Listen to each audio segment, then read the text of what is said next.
I do the same thing. So That was an inside. it's all That's an good. inside, I'm sorry. I'm just cold. My brain's not working. That's classic. One of those, you know what, Jordan, if you don't mind, give me one of the nets, something that's got a small, it can even, even when the kick nets will be fine.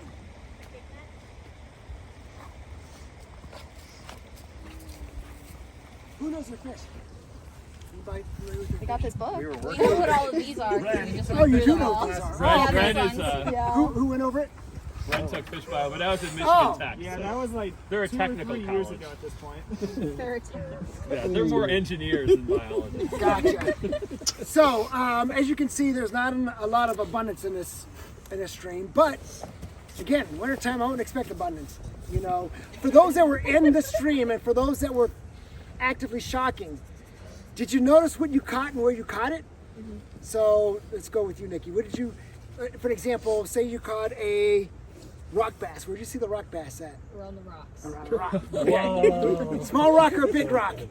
Big rock. Big rock. Yeah, there you go. 'Cause that's where they're going to hide out at. Anything else that you noticed besides that one? The little ones were like in the sandier areas. Okay. Do you know what little ones we're talking about? Okay, let's go through a couple of them The here. like itty bitty ones. Little itty bitty ones. All right. There's a little butt nose here, which I didn't expect to see. Okay, so we do have a lot of minnows. Got a blunt nose, the rock bass that Nikki was talking about is this little guy. Typically when they do get big, well, you can see how blotted they are. Normally you will see a really, really, really red eye associated with these guys, but beautiful fish. Is the red eye old when they're older, or it's just a... No, actually I assume that's gonna have it there. Anybody familiar with this one? Creek chud. Creek chub, most common ubiquitous fish on planet Earth. If I spit on that tree and you wait long enough, there'll be a creek chub. I mean, it just is what it is. You're gonna find that in just about every stream, no matter where you're at in the river continuum, they're gonna be there. They're in the headwaters, and they're obviously gonna be in lower portions like this here. Is that a big one or? No, regular good guy. size? That's a baby. I mean, they get big. Wow, they get big. There is a river chub that looks just like that.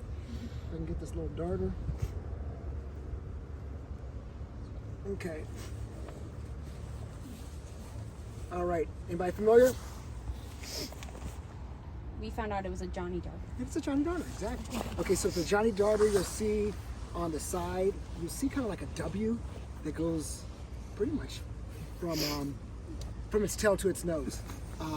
All the darters lack bladders, so you'll see them at the bottom of streams. You'll normally find them in riffles, in riffled areas. I mean, it's not uncommon to find them in other areas, but they're able to hover at the bottom. They're insectivores. They'll just pick off little insects that are flying or floating downstream in those riffled areas. I didn't see any other darter besides the Johnny. Did anybody else see anything besides the Johnny Darter? Now on a stream like this, I would expect to see like something like a fantail darter as well as the Johnny Darter. Fantails are again another very common darter species that you'll see in headwater streams and in small streams like this one. You'll get rainbows, you'll get other types of darters, but the Johnny was the only one that I saw in there. Okay, I think everything else is pretty much. I didn't see anything else. There was another bass in there. Oh, large. Yeah, there's a largemouth bass. We thought it was, I think it's a smallmouth, but That cat's I could be wrong. That's a large. Yeah? Yeah. How do you tell? Yeah. How do you Yeah, so for the smallmouth, you're gonna have, Well, yeah, but yeah, you'll see if you took like your fingers and you paint it across the face on each side, you'll see pronounced lines like that. The largemouth, its mouth will go from obviously the tip of its nose just behind the eye. The small is going to go right in front of the eye, and the lateral line on the large is very pronounced. It's very, very dark compared to the smallmouth, which is definitely going to be a lot lighter. But Yeah, I thought its mouth wasn't past its oh, it its is. eye. It is? it is. Yeah, That's a largemouth. I assure you. Yeah, I see it. It's too little. I like them when they're Right. much easier to Those are the identify. ones you're going to find in this stream.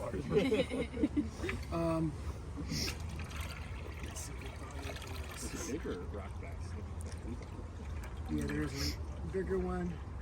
Yeah, there's more Johnny Darters, another rock bass, more creek chubs. I was kind of hoping we'd see something different, like a stone roller or something, but I didn't see anyone when we were looking at them.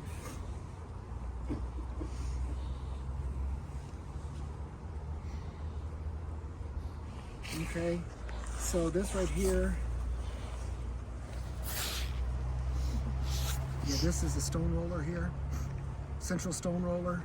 So if you look at the bottom of this particular species, you'll see it has kind of a horseshoe mouth.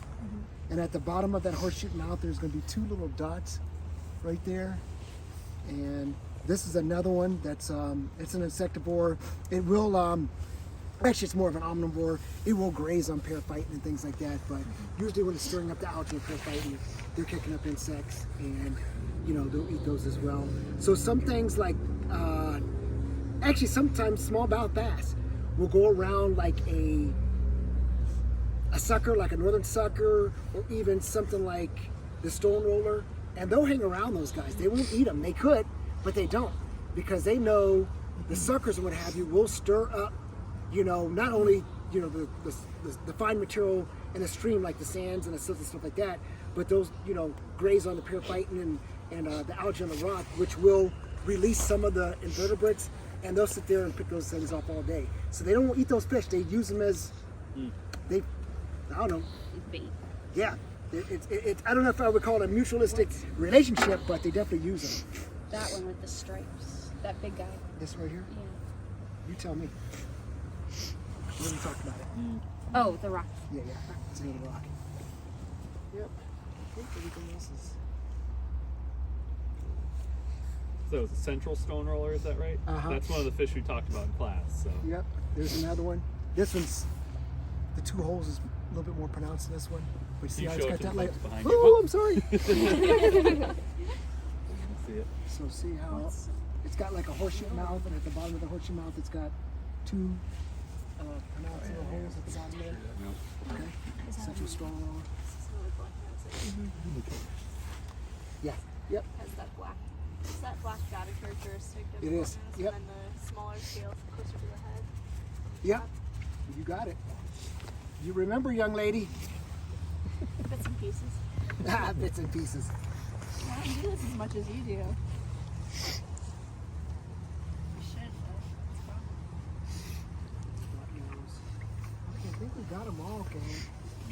Yeah, expected to see more. Was hoping we'd get some bluegills in there. There's no reason why they shouldn't have been in there. Even smallmouth bass should have been in there. It just is what it is. And Dr. Costello knows more about this stream than I do. This was not my watershed when I worked for the agency, but I do know this is a restored stream. So for those that were in the stream, matter of fact, I'm not going to tell you. You tell me.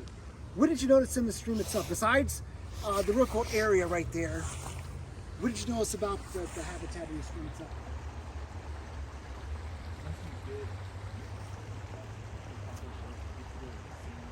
Okay, yeah, a lot of fine stuff in there. So everything's covered up. All the good habitat, all the poor stuff is all covered up. So if you had to come out here and evaluate things like the macroinvertebrate community or even a fish community, there's hardly any place for those guys to find refuge.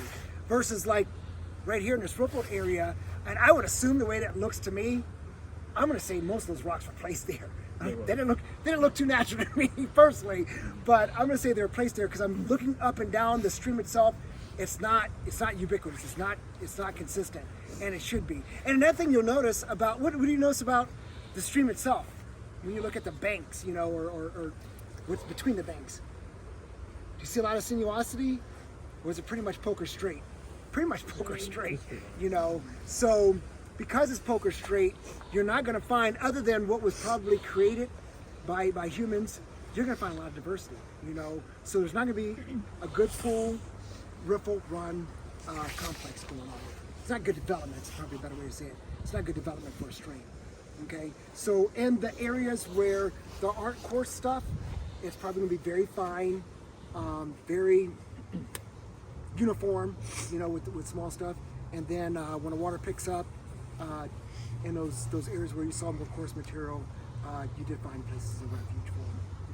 Okay?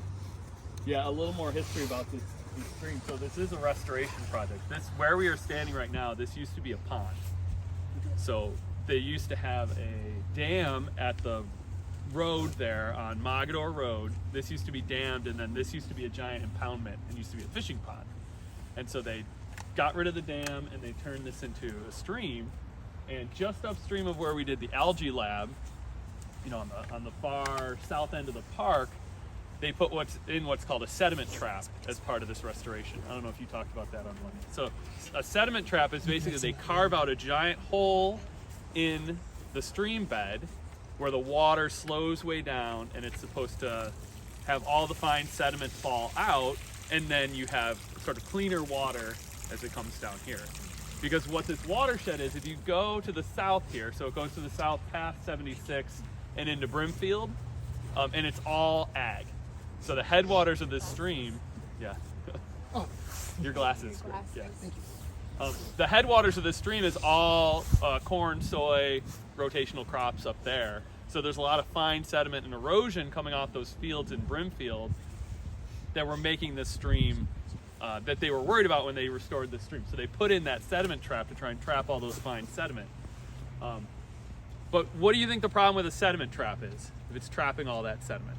It will get fill and Exactly. It fills in. It does exactly what it's supposed to do. It traps the sediment and it fills in and eventually becomes full. So what you are supposed to do is sediment traps have a maintenance interval in them.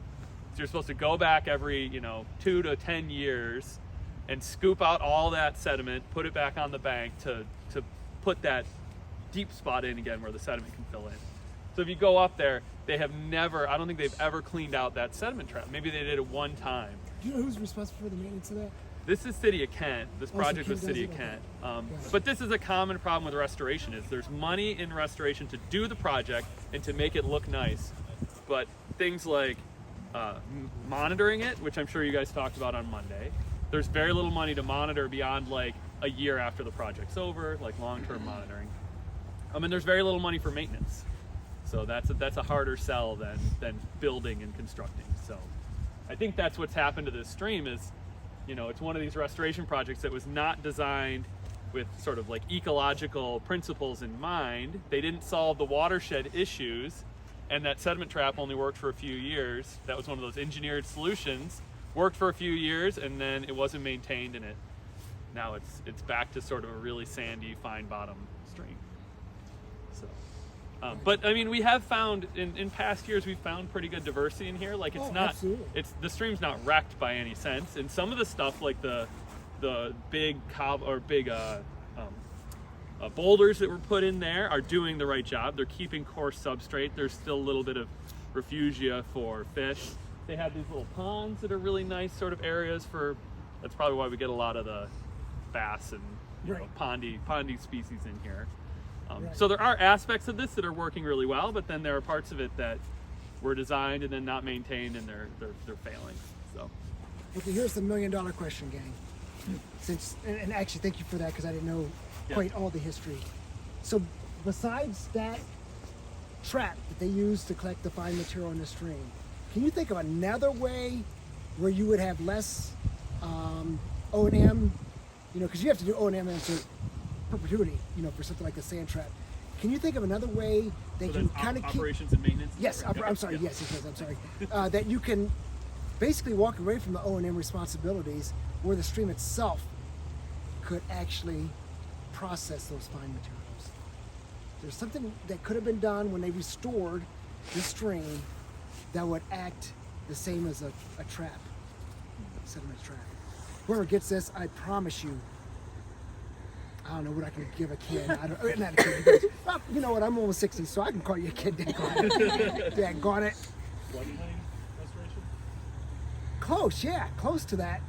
So the way you create floodplain, create some sinuosity in this stream, because then it is able to process those fines. So when you have, sinuosity, you've got some pools where that fine material is going to settle out. And then you've got areas where it's going to get washed down. Okay, so in any stream, a stream is nothing more than an elevator. You know, just look at it as it's always taking and scraping down material, and it's always delivering material somewhere. So it's just an exchange of it. It's just a matter of where it, you know, where that fine material is going to end up going. Actually, coarse material too. Okay, so if it was my project, instead of doing what they did, I would have just probably lowered some of these banks and allowed the stream to meander a little bit. You wouldn't even need that daggone thing. You wouldn't have to do any maintenance and operation into the future, that's for sure. You know, because the stream is processing stuff all the time. There would be spots then where the sediment's supposed to be, and Right. it would be there Absolutely. instead of trapped here and runs. But Absolutely. can anybody imagine why? So I kind of know the story of why they didn't do that. Can anybody think of why they didn't do that? Why they didn't put sinuosity in? What? Well, there's a park right there. There's a park right here, and there's yeah, property over there. so- Exactly. So that's the limiting factor here is and I know one of the homeowners over there was really upset that their fishing pond was going away, and they fought tooth and nail against this restoration project. They wanted that water next. Because they wanted the fishing pond, and they're like, this is going to be a stream, we can't fish in it anymore. And then the other issue over here is you would lose park property if you really wanted to put in the appropriate amount of sinuosity. So that's That's the balance, yeah. Your cost benefit analysis that you've got to do. Is it worth more? Because actually, if you look at this stream, when you restore a stream like this, you're likely going to need, let's see, probably 5 times bank full. Yep. Okay, so I'm looking at bank full right there. 5 times that, which may take me out to 5 times that, maybe into that nice little area over there by the bridge. Uh-huh. Okay, that's what you would need for this stream to do its thing. Is it beneficial for the park to lose that? And they're not losing it. They're just losing the area that's not gonna, you know, there are gonna be times where it's flooded, and there's gonna be times that it's dry like it is now. So, yeah, the city missed an opportunity. That's all I'm gonna say to that. Yeah. That's just my subjective opinion, but And I think that was old channel there. And So I'm your sure that guess it is. Yeah. is right. Is like it Absolutely. at one point was there, and you know it was moving back and forth. This used to be floodplain, right, but they probably built it up when they took the pond out. right. Like, cause I guarantee this was not here. Well, those trees are pretty old. This might have been here. But anyway, yeah, that you're right that you need more space, but Yeah, you would have lost some of these islands, but right. you would have gained a much healthier stream. Without a doubt. So with that said, do any of you have any questions for me at all? Do you think the community would be different in summertime here in St. Oh, absolutely. Yeah. Where do those fish go? Where do they go? So some go downstream into to bigger bodies of water. Some hunker down into whatever crack and crevice, and they don't hardly move at all. They feed once in a blue moon. You know, obviously being a cold water species, their metabolism slow down significantly. They're hunkered in, so it's harder. But in many cases, you know, some of your species are going to stay resident here, but some of them are going to bigger bodies of water. Because the one thing about warm water habitats like this freezes in well, not our winters anymore, but in most winters, this would freeze a lot. You know, you may have a couple inches below the surface that stays flowing. Other than that, it freezes. So, you know, a lot of fish want to go to deeper bodies of water. Cold water tax don't have to worry about. If you've got a cold water stream, it's warmer than ambient air, so it's always going to be flowing. You shouldn't see much, you know, ice on your cold water habitat type streams. But so that's where they're at, you know. And then you got to keep in mind the way the dynamics of fish shocking. So when you're shocking it, you know, you're relying on the ions in the water. Okay, so when it's warm out there and everything's charged up and there's a lot of current going between particles and what have you, that right there is going to allow us to shock more fish. Now that it's cold, no, that's a whole different dynamic. The equipment itself just doesn't function like it was. Like if I poured 2 tons of salt in that stream, oh heck yeah, I'd be catching stuff left and right. A lot more anyway. A lot more than I am today.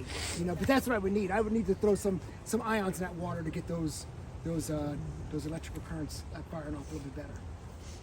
So when you say move downstream to bigger bodies of water, would the Cuyahoga Cuyahoga be River, yeah. would be far enough? They would just Oh, absolutely. That's where they're hop going. over the bridge. And, Yep, that's where they're going. Your darter species will. Some of the HAs you saw, we caught everything small. Yeah. If I promise you, even when we did this stream earlier, we were catching bigger fish. Mm-hmm. You know, so the bigger fish are going downstream, and they come upstream. You know, during the warmer periods, because they're better protected up here. You know, in the warm months than they are in those big bodies of water. That answered the question. I was just gonna say, what's the appeal of going to a bigger body of Well, water?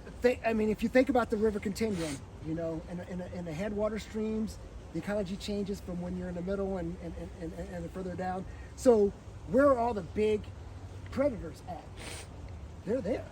They're not here, and they're definitely not up there. So yeah, wherever the flow is, I don't know if I was pointing in the right direction or not. You know, so yeah, you know, when you look at your communities, you know, your big predators are going to be in the big bodies of water. You know, so when you saw, you know, the largemouth there, you saw a tiny one, but you didn't see any big ones. The big ones are downstream. How big a fish can this setup get? You go to the Cuyahoga, start going in some of the bigger pools. What size can hold some pretty decent sized fish. Yeah. I have no doubt in my mind. Yeah, there's pool. I mean, as you saw downstream of the riffle, and this is. When's the last time we had rain here in Kent? I have no idea. It's been a while. So this is pretty Last much week, base I think. flow. Yeah. So if that where I was at was pretty much at chest level, yeah, you get pretty big sized fish in here for sure. And there's plenty stuff to eat in there. So I bet there's some pretty big fish in here in the summertime, I would imagine. Were you asking about the fish shocking equipment though? Yeah, that too. Okay. Oh, Yeah. I'm sorry, the long line. I apologize. I misunderstood your question. So, wadeable water. So, if I'm up here and I'm going dippers, no, I'm getting a boat. So, if I'm here and I'm able to wade through it and I'm able to catch, that's the key. Yeah. Because if I'm doing this kind of stuff and I'm falling, what's the use? I got 15 species just floating right by me. Okay, so That'll that's when you take get out a a big bigger, fish. you get a bigger vessel. Typically, 100 square miles and less, this is fine. So 20, I'd say 20 to 100 square miles in drainage area, the long line is more than appropriate. When you get over 100, no, I'm gonna waste my time because I know fish are gonna fly right by me. I'm never gonna catch them. Does Yeah. the boat have higher voltage? Oh yeah. For the boats, yeah. Yep. Absolutely. This is the backpack shocker. It's not gonna have as much as that long line is. I think you can correct me if I'm wrong, but I always thought that the bigger fish get hit harder than the small do. ones. They do. So it's not a size. The size thing is opposite of what you'd expect. No. So even the smaller, like a backpack shocker, can get a really big fish Right. because they're more sensitive to the electricity for some reason, right? Yeah, they are. I think I think it's probably ion makeup in their bodies. Yeah. Okay. Yeah, you'll see how they respond. If you got too much electricity on a big fish, yeah, they'll pop blood vessels. You'll physically see that. Small fish, I don't think I've ever seen that before ever. Yeah. You know, big fish, yeah, their eyeballs will, well, they won't pop out, but they're visibly, you know, different. That's for sure. Yeah. Any other questions? Can you? You probably still know about the internship program that Oh, your absolutely. office does. Can you tell them a little bit about that? Because you're probably thinking about the office is probably thinking about hiring summer interns, right? Absolutely. So in another, let's see, this is November. So I would say in another 2 months, probably towards the beginning of the year, January, February for sure. Yeah, you can go to the Ohio EPA. I think it's Ohio EPA gov. Yeah, I'm saying that with somewhat confidence. I'll send you a They send you can a text Google. message. These kids can Google it. Yeah. What am I talking about? You guys are They'll tech find it. savvy for sure. Yeah, they're usually January, February postings for internships do come up. There's probably going to be at least 3 internships at NITO for water quality positions.